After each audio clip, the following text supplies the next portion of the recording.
Before clerking with me as a judge of the Supreme Court, he was an intern in my office. After having completed his clerkship, he went on to do his postgraduate degree at Harvard Law School and has now returned to give back to the Indian judiciary. I have witnessed with great admiration the dedication with which he has made a difference to our court and strategically advocated for the causes he believes in. Frost's concluding lines capture the essence of such choices. Two roads diverged in a wood, in a forest, and I took the one less traveled by, and that has made all the difference. Your education at RML NLU has provided you with a strong foundation, but it is your willingness to evolve and your ability to embrace change that will truly define your success. As Virginia Woolf famously wrote, a self that goes on changing is a self that goes on living. The essence of life is change. Whether you look at it in a biological sense, whether you look at it in a legal sense, or whether you look at it in a spiritual sense. Remember, the law is not a static field. It evolves with society, reflecting its changes and addressing new challenges. As judges, with our grey hair, we too continue to change and evolve, even when we are perhaps almost double your age. My companion judges and I were once tied to traditional modes of adjudication, relying on bulky paper files. Every Sunday and Thursday, in anticipation for the Monday reading and Friday reading, my staff in the office would carry 80 to 100 files on their shoulders. However, courts today have embraced technology to increase access to justice and bring litigants closer to the courtroom. I run a completely digital and paperless court. Similarly, we stay abreast of evolving areas of law that have significantly changed since our days as law students and lawyers, including issues involving artificial intelligence and technology-related disputes. To remain true to our role as guardians of our transformative constitution, we continue to learn and unlearn to keep up with the ever-evolving social values. On today's occasion, I also wanted to share my thoughts on something that I have been thinking about for some time now. How can we make law and legal education accessible to millions of Indian citizens? हमारा देश विविधताओं का देश है, चाहे भाषा के आधार पर हो या फिर क्षेत्र के आधार पर। उत्तर प्रदेश में ही अलग अलग बोलियां हैं, डायलेक्ट्स हैं। जहां लखनऊ में हिंदुस्तानी सुनने को मिल जाती है, वहीं पूर्वी उत्तर प्रदेश में भोजपुरी भाषा का असर और प्रभाव है। ऐसी स्थिति में मेरे मन में यह सवाल उठता है कि न्याय और संविधान के मूल्यों को जन जन तक कैसे पहुंचाया जाए। कानून क्षेत्र में अंग्रेजी भाषा पर जोर दिया जाता है। सुप्रीम कोर्ट और हाई कोर्ट के मामलों की सुनवाई अंग्रेजी भाषा में होती है। एक तरफ जहां जज और वकील अंग्रेजी भाषा को जानते हैं या जानने की कोशिश करते हैं, कई बार ऐसा होता है कि अपना केस लेकर आए आम नागरिक में यह समझ ही नहीं है कि कोर्ट में क्या बहस हो रही है।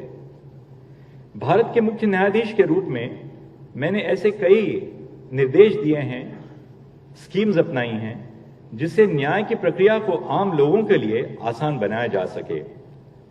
उदाहरण के तौर पर सुप्रीम कोर्ट द्वारा अंग्रेजी में दिए गए निर्णयों का भारत के संविधान में प्रचलित विभिन्न भाषाओं में अनुवाद किया जा रहा है, जिससे आम जनता भी समझ सके कि निर्णयों में आखिर लिखा क्या गया है। आज 1950 से लेकर 2024 तक सर्वोच्च न्यायालय के 37,000 निर्णय हैं, रिपोर्टेड जजमेंट्स हैं।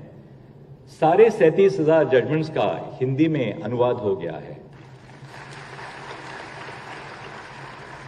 और ये सेवा सब नागरिकों के लिए मुफ्त सेवा है, डिजिटल एससीआर के रूप में।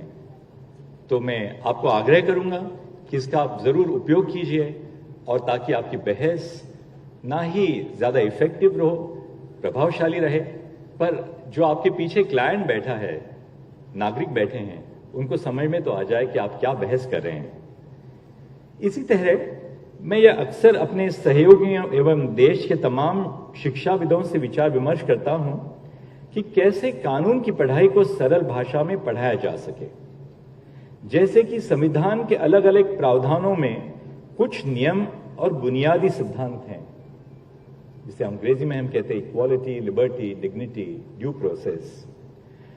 हम उन सिद्धांतों को इंग्लिश में अच्छे से पढ़ाते हैं, पर हम अक्सर क्षेत्रीय भाषाओं में उन सिद्धांतों को समझाने में खुद ही असहज पाते हैं। अगर हम कानून के सिद्धांतों को सरल भाषा में आम जनता को नहीं समझा पा रहे हैं, तो इसमें कानूनी पेशे और कानूनी शिक्षा की कमी नजर आ रही है। इस बात का असर आम नागरिकों, विशेषकर समाज के कमजोर वर्ग पर पड़ता है। हमारे देश में आम जनता की सुविधा के लिए कई कानूनी योजनाएं बनाई गई हैं, जैसे कि अगर कोई व्यक्ति न्यायालय के समक्ष अपना कोई केस लेकर आना चाहता है, पर कमजोर आर्थिक या सामाजिक स्थिति की वजह से उसके पास वकील करने का जरिया नहीं है, तब न्यायालय अपनी तरफ से उसके लिए वकील उपलब्ध करवाता है। इसलिए इंग्लिश में इसे हम right to free legal aid कहते हैं। इसी प्रकार अगर किसी व्यक्ति पर कोई कानूनी मुकदमा होता है और उसे जेल भेजा जाता है और उसके पास खुद का वकील करने के पैसे नहीं होते हैं, तब भी उसे मुफ्त कानूनी सहायता प्रदान करने की प्रक्रिया हमारे संविधान के प्रावधानों में निहित है। इन योजनाओं के बावजूद अगर हम उस व्यक्ति को सरल भाषा में उसके अधिकारों के बारे में नहीं बता सकें, तो यह योजनाएं अधूरी साबित रहेंगी। मैं एक और उदाहरण देता हूं। हमारे देश में प्रत्येक विधि विश्वविद्यालय को एक लीगल एड क्लिनिक यानी कानूनी सहायता केंद्र स्थापित करना अनिवार्य है। इन केंद्रों में अध्यापकों, वकीलों और छात्रों द्वारा आम जनता के लिए कानूनी सेवाएं प्रदान करने की प्रक्रिया है। यह अपेक्षा है कि इन केंद्रों में जरूरतमंद लोग आएंगे और उनको कानूनी सहायता प्रदान की जाएगी। इसके अलावा कई बार विश्वविद्यालय के विधि सहायता केंद्र अपने आसपास के गांवों में विधिक सहायता शिविर का भी आयोजन करते हैं। हाल ही में मैंने सुप्रीम कोर्ट के रिसर्च विभाग को यह आदेश दिया था कि इन सहायता केंद्रों को कैसे बेहतर किया जाए, इस पर विश्लेषण किया जाए। रिसर्च विभाग ने देश के 81 विश्वविद्यालयों एवं कॉलेजों का एक सर्वे किया है। विश्लेषण में पाया गया है कि आम जनता को अंग्रेजी भाषा न जानने की इसकी वजह से अपने अधिकारों और उससे जुड़ी योजनाओं को समझने में बाधा महसूस होती है। कहने का मतलब यह है कि विधि विश्वविद्यालय में कानून की पढ़ाई अंग्रेजी में होती है और कई बार छात्र विधिक सहायता केंद्रों में कानूनी प्रक्रिया को आम जनता के सामने क्षेत्रीय भाषा में या क्षेत्रीय भाषाओं के संदर्भ में ठीक से नहीं समझा पाते। यहां पर मैं किसी को दोष नहीं दे रहा हूं, पर इस बात पर जोर दे रहा हूं कि कानून को पढ़ाने की प्रक्रिया हमें क्षेत्रीय भाषाओं को भी ध्यान में रखना चाहिए। और मैं सोचता हूं कि RMNL NLU को जरूर हिंदी में LLB course, BA LLB course शुरू करना चाहिए।